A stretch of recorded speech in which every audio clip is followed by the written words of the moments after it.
हाय दोस्तों, क्या हाल चाल। आप सभी का स्वागत है। मेरा नाम है दीपक कुमार। मैं हूं आपका मैथमेटिक्स मेंटोर। आज अपन बात करेंगे क्लास 10th के चैप्टर 1 रियल नंबर एक्सरसाइज 1.1 के क्वेश्चन नंबर 5 की। देखो क्वेश्चन नंबर 5 क्या है। Check whether 6 to power n। अपने को क्वेश्चन को ध्यान से पढ़ना है। Check whether 6 to power n can end with the digit 0 for any natural number।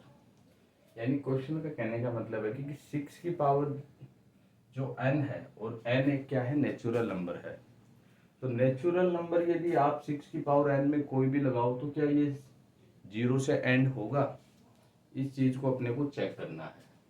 तो नेचुरल नंबर आप जानते हो कौन से होते हैं, जो 1 2 3 4 5 6 ये सब क्या होते हैं, नेचुरल नंबर। यदि मान लो 6 की पावर n में, यानी n जो है अपना नेचुरल नंबर जो है, यहाँ पे आप कोई भी वैल्यू पुट करोगे तो ये क्या 0 से एंड होगा क्या? तो यदि आप मान लो 6 की पावर n में यदि मान लो 1 पुट करते हो तो ये आता है 6। यदि मान लो 6 की पावर n में यदि यहाँ पे आप 2 लगाओगे तो आएगा 36। तो देखो आप क्या देख रहे हो कि ये कहाँ पे इसका एंड किससे हो रहा है, 6 से हो रहा है, यानी 6 पे समाप्त हो रहा है। यदि 6 की पावर 3 लेता हूँ तो 1 2 1 6, तो भी देखो 6 पे ही एंड हो रहा है। यदि 6 की पावर 4 लोगे तो भी ये किस पे एंड होगा, इसका 6 पे ही एंड होगा। यानी कहने का मतलब है कि यदि आप 6 की पावर n में यानी n की जगह कोई भी नेचुरल नंबर यदि रखते हो तो उसका एंड हमेशा 6 से ही होगा। लेकिन क्वेश्चन ये कह रहा है कि इसका एंड 0 से होगा। तो 0 से एंड हमेशा एक ही कंडीशन में होता है, यदि किसी भी डिजिट का फैक्टर 2 और 5 है, यदि उसका फैक्टराइजेशन 2 इंटू 5 है तो वो उसका जो एंड है वो हमेशा किससे होगा, 0 से होगा। जैसे मैंने लिखा 2 इंटू 5, तो 2 इंटू 5 इज इक्वल टू 10। यदि आप मान लो 100 भी लेते हो, 100, तो 100 के भी फैक्टराइजेशन में 2 एंड 5 आएगा ही आएगा। तो इस क्वेश्चन को अपने को इस प्रकार तो नहीं करना। क्वेश्चन को करने का मैं बताता हूँ, ये मैंने समझाने के लिए बताया था। तो अपन बात करते हैं कि 6 की जो पावर n है, ये n जो नेचुरल नंबर है, तो उसको आप किस हिसाब से लिखोगे कि prime factor of 6 to power n is equal to 2 into 3। यानी 6 का यदि आप प्राइम फैक्टराइजेशन करते हो तो 2 इंटू 3 होता है। और देखो इसमें 2 तो है लेकिन यहाँ पे 5 थोड़ी है, यहाँ 5 थोड़ी है अपना, तो 5 है ही नहीं, तो 0 से ये एंड करेगा ही नहीं। तो आप क्या कह सकते हो, 2 इंटू 3, 2 इंटू 3, तो इसको मैं मिटा देता हूं। तो देखो अपना फॉर्मूला क्या होता है, a इंटू बी की पावर n। यदि मैं इसको और खोलता हूं तो a की पावर n इंटू बी की पावर n, तो मैंने यहाँ पे भी यही चीज लिखी है, 2 इंटू 3 की power n is equal to 2 की पावर n एंड 3 की पावर n। यानी आप इसका जब 6 का फैक्टर करेंगे तो इसके फैक्टराइजेशन में 2 इंटू 5 नहीं आ रहा, तो यह 0 से एंड नहीं करेगा। तो अकॉर्डिंग टू क्वेश्चन अपन बोल सकते हैं, if any number and with the digit 0। यानी यदि किसी भी कोई भी नंबर है यदि वो 0 से एंड करता है तो that means it should be divisible by 5। तो यानी वो 5 से भी डिविजिबल होगा। यदि वो 0 से एंड करेगा तो 5 से डिविजिबल होना चाहिए। फिर कह रहा है, फिर लिखेंगे अपन, it can be observe that 5 is not in the prime factorization of 6 की पावर n। यानी अपन क्या ऑब्जर्व करेंगे, जो 5 है, 5 जो है वो 6 की पावर n का जो प्राइम फैक्टराइजेशन है उसमें तो आएगा नहीं, उसमें तो आएगा ही नहीं भाई। 6 का जब प्राइम फैक्टराइजेशन करते हैं तो उसका तो 2 इंटू 3 आ रहा है। तो अपन क्या ऑब्जर्व कर सकते हैं कि 5 उसके प्राइम फैक्टराइजेशन में आ ही नहीं रहा। तो hence for any value of n, यानी n की कोई भी वैल्यू, यानी n की किसी भी वैल्यू के लिए 6 की power n will not be divisible by 5। यानी आप n की कोई भी वैल्यू ले सकते हो तो वो 5 से डिविजिबल नहीं होगी। तो देयरफॉर इसलिए 6 की power n can not and with the digit 0 for any natural number n। यानी 6 की पावर n में यानी n की जगह आप कोई भी नंबर यदि रखते हो तो वो कभी भी 0 से एंड नहीं होगा। ठीक है, तो यही अपने क्वेश्चन का मीनिंग था कि 6 की पावर n यानी n की जगह आप कोई भी यदि नेचुरल नंबर रखते हो तो क्या वो 0 से एंड हो सकता है, तो वो कभी भी 0 से एंड नहीं होगा। चाहे आप कितने भी वैल्यू रख सकते हो, चाहे 6 की पावर 100 रख लोगे तो भी ये एंड से 0 ये नहीं होगा, क्योंकि 6 की पावर n में आप कोई भी वैल्यू रखोगे तो उसका एंड हमेशा किससे होगा, 6 से होगा। ठीक है, क्योंकि 0 का एंड हमेशा एक ही कंडीशन में होता है, यदि उसका फैक्टराइजेशन कितना हो, 2 इंटू 5। ओके, तो नेक्स्ट क्वेश्चन पे अपन चलते हैं, आप देख सकते हो।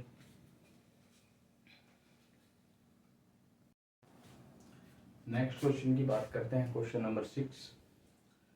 Explain why 7 into 11 into 30 plus 30 and 7 into 6 into 5 into 4 into 3 into 2 into 1 plus 5 और composite number.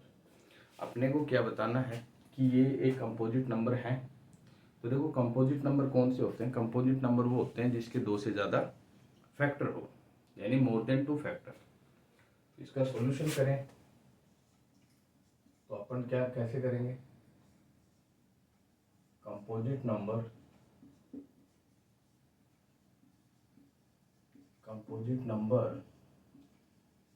which have more than 2 factor. यानी कंपोजिट नंबर के कितने फैक्टर होते हैं, 2 से ज़्यादा फैक्टर होते हैं। यदि इस नंबर की बात करें 7 इंटू 11 इंटू 13 प्लस 13, तो देखो इसमें 2 टर्म है, एक तो ये है और एक ये है। आप इसको मल्टीप्लाई करने मत लग जाना। यदि इन दोनों में एक चीज देखें तो 13 और 13 कॉमन आ रहा है, तो इनमें से अपन 13 को क्या ले लें, कॉमन ले लेते हैं। तो 7 इंटू 11 प्लस 1, जीरो मत कर देना वहाँ पे। तो देखो 13, 7 को 11 से करेंगे तो 77 प्लस 1, इसको ऐड करेंगे तो 78। 78 का यदि और फैक्टराइज करें तो देखो 13 का तो होगा नहीं, क्योंकि 13 तो यहाँ पे प्राइम नंबर है, लेकिन 78 तो 1 से भी जा सकता है और अपने आप से भी जाएगा। तो देखो और भी, अब देखो चलो मैं देखता हूँ इसको। तो 13 इंटू 13 इंटू 6 इंटू 1 तो है, और करो 13 इंटू 13 इंटू 2 इंटू 3 इंटू 1, यानी 2 से ज़्यादा फैक्टर हो रहे हैं इसके। तो आप लिख सकते हो clearly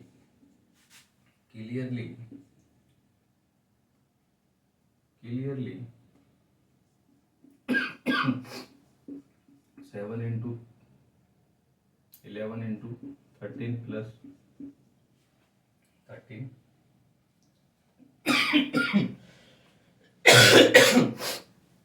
13 has more than 2 factor, therefore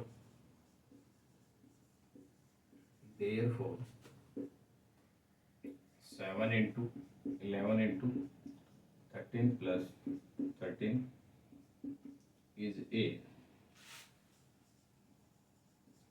composite number।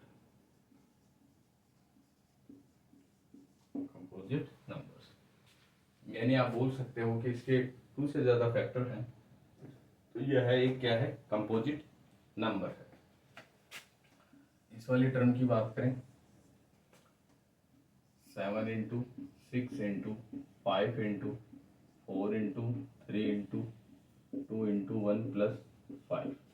तो देखो ये भी दो टर्म हो गई, मल्टीप्लाई और plus 5।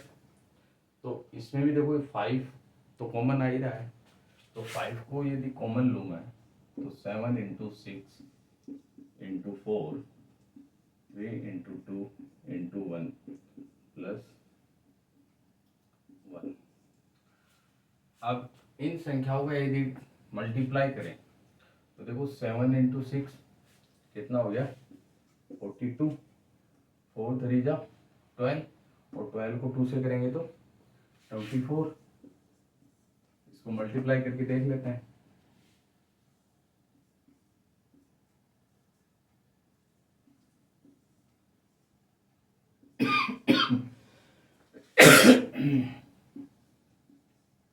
One zero zero 8 plus 1। Okay,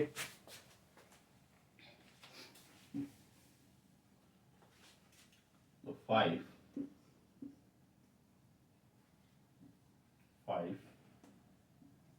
into 100, इसको ऐड करेंगे तो 9 आ जाएगा। अब देखो इसका एक तो होगा ही, फैक्टर एक तो होगा ही। तो आप 5 इंटू 1009 इंटू 1, तो ये आप चीज लिख सकते हो।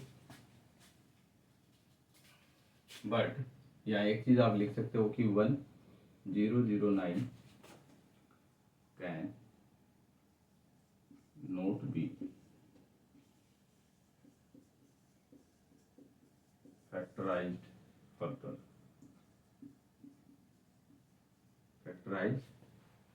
फर्दर, यानी 1009 के इससे ज्यादा फैक्टर तो होंगे नहीं। तो therefore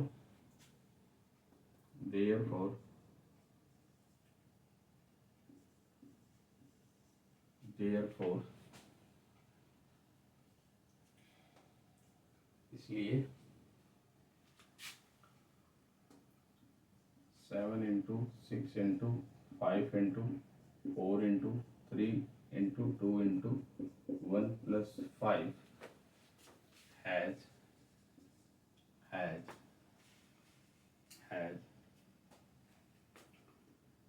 4 factor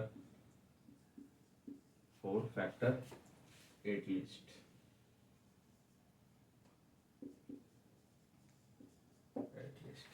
ठीक है, तो आप बोल सकते हो कि इसके कम से कम 4 फैक्टर तो होंगे।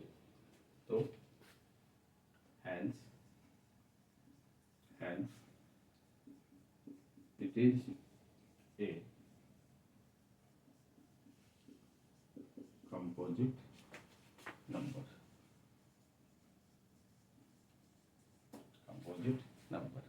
ठीक है, तो अपन ने चेक किया कि ये दोनों नंबर क्या है, अपने कंपोजिट नंबर है, आप देख सकते हो।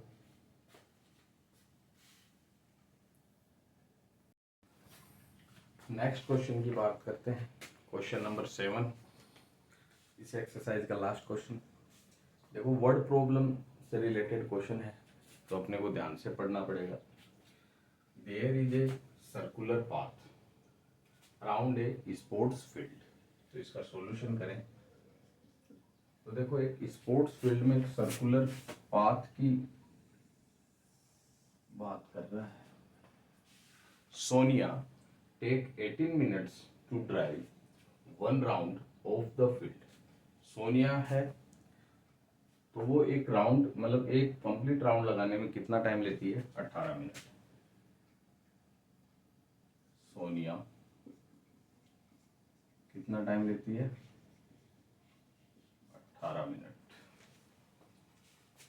While Ravi takes 12 minutes for the same।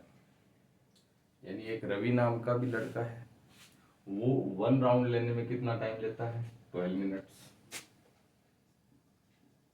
Ravi 12 minutes.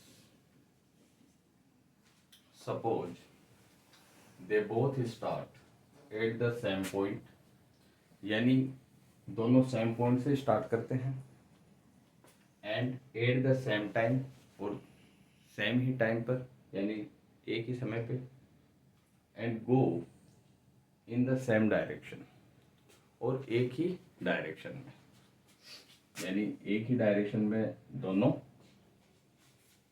दौड़ते हैं यानी राउंड लेते हैं। तो after how many minutes will they meet a again at the starting point. तो क्वेश्चन में पूछा है कि वापस से ये दोनों सेम यानी समान समय पे वापस कब मिलेंगे।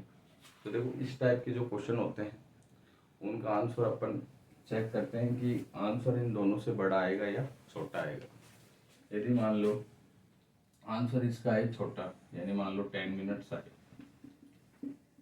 तो 10 मिनट्स में सोनिया तो यहाँ पहुंचेगी, ठीक है, और जो रवि है, रवि कहाँ पहुंचेगा, यहाँ पे। तो यानी 10 मिनट में तो ये अपना 1 राउंड ही कंप्लीट नहीं कर पा रहे, तो आंसर छोटा तो आएगा नहीं, आंसर जो आएगा वो आएगा इनसे बड़ा, आंसर आएगा बड़ा। तो यदि आंसर आपका क्या है, बड़ा, तो क्या होगा एलसीएम, और आंसर क्या है छोटा, तो होगा HCF.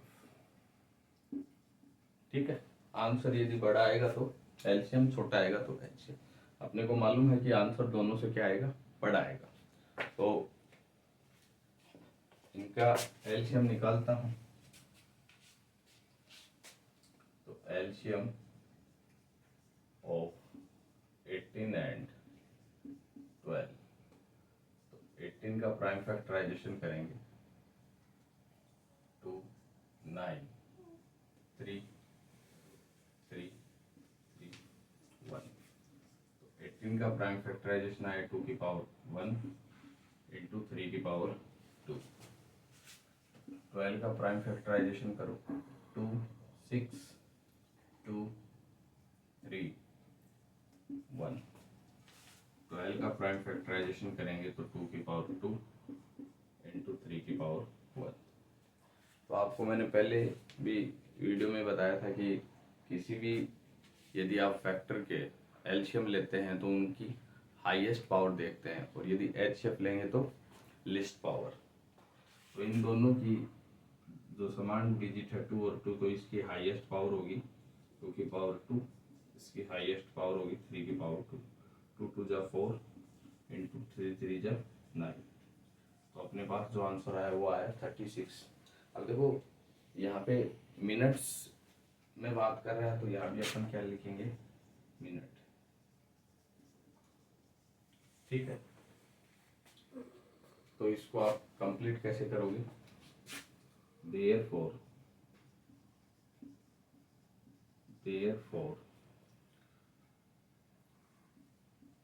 Sonia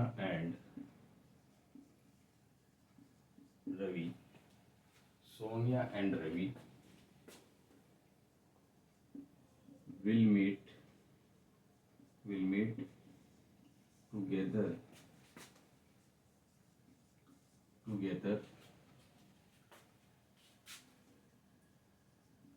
at starting point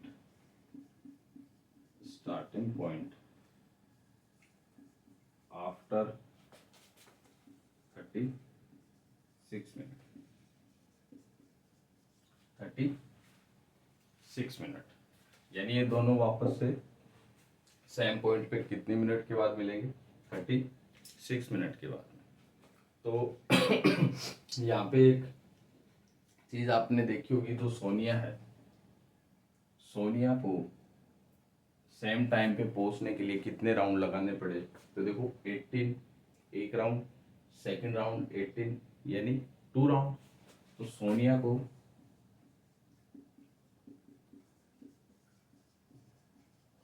2 round लगाने पड़े, और जो रवि है, रवि को सेम ही पॉइंट पे मिलने के लिए 1 12 वापस से करेगा 24, वापस से करेगा 36, यानी रवि को कितने लगाने पड़े,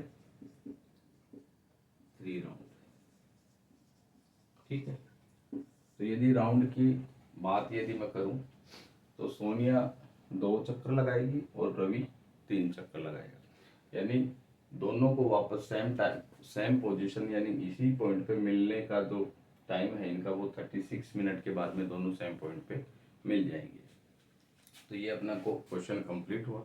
यदि आपको मेरी वीडियो अच्छी लगी तो आप वीडियो को लाइक करें एंड सब्सक्राइब करें। Thank you.